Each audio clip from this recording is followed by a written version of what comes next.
You know that feeling when you're coding and you find yourself copying a huge chunk of code, pasting it, and then just changing one single line? We've all been there. It's a trap that makes our code messy and a total headache to maintain. So today, we're going to talk about a super powerful technique to escape that trap for good and start writing smarter, more flexible code. Okay, let's jump in. Here's the game plan. We'll start by looking at why that copy-paste habit is so bad, the problem of inflexible code. Then, we'll get into the big idea. What if you could pass the logic itself around? After that, we'll cover the specific tool that lets you do this, called function handles. And finally, we'll see why this is such a game changer with some real-world examples. All right, so let's kick things off with a problem that I'm sure drives every single one of us crazy. You write a function that works perfectly. Then you need another one that's almost identical but with one tiny little difference. So what do? You copy, you paste, and you tweak that one little thing. That cycle right there, it feels fast, but it's a trap. Okay, check this out.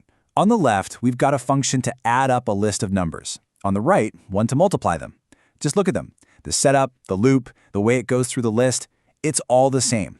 The only real difference is that one little operator right in the middle. A plus sign versus a multiplication sign.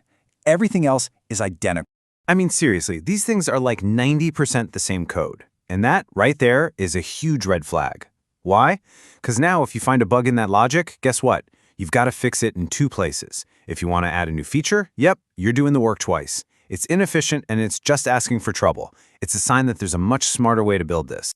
So if the only thing that's actually changing is that one little piece of logic, why are we rewriting the whole thing? There's got to be a better way to just swap out that one piece. And you know what? There absolutely is.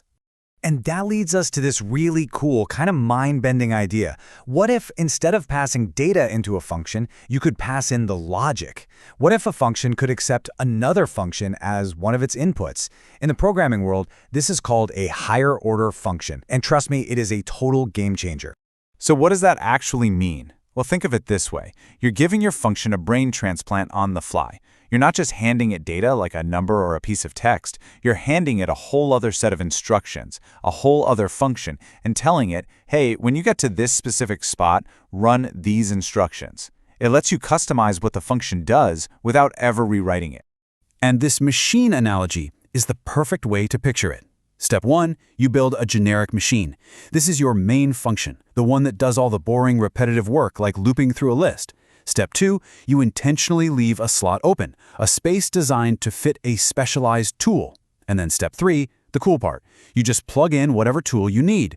You want to add, you pop in the add tool. You want to multiply, you swap it out for the multiply tool. Same machine, totally different outcomes. Okay, that sounds great in theory, but how do we actually do this in our code? The key is a little thing called a function handle. And don't let the name scare you.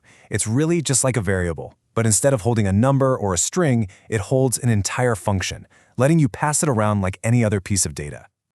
Okay, so let's see this in action. First, we write our machine function. You can see it's got all that standard stuff, the loop and everything. But look closely. Instead of a hard-coded plus or multiplication sign, there's just a placeholder, a parameter we're calling operation. That's our empty tool slot. All right, next up, we need some tools to put in that slot. So we create these super simple, tiny functions. One just knows how to add two numbers, and the other just knows how to multiply them. That's it. They're single purpose and ready to be plugged in. Now here's where it all comes together. We call our main machine function, we give it our list of numbers, and then, for that operation slot, we just pass in the name of our add function. That's the function handle. The machine grabs that add tool and uses it on every item. And if we want to find the product instead, easy. We call the exact same machine, but just hand it the multiply tool. Boom!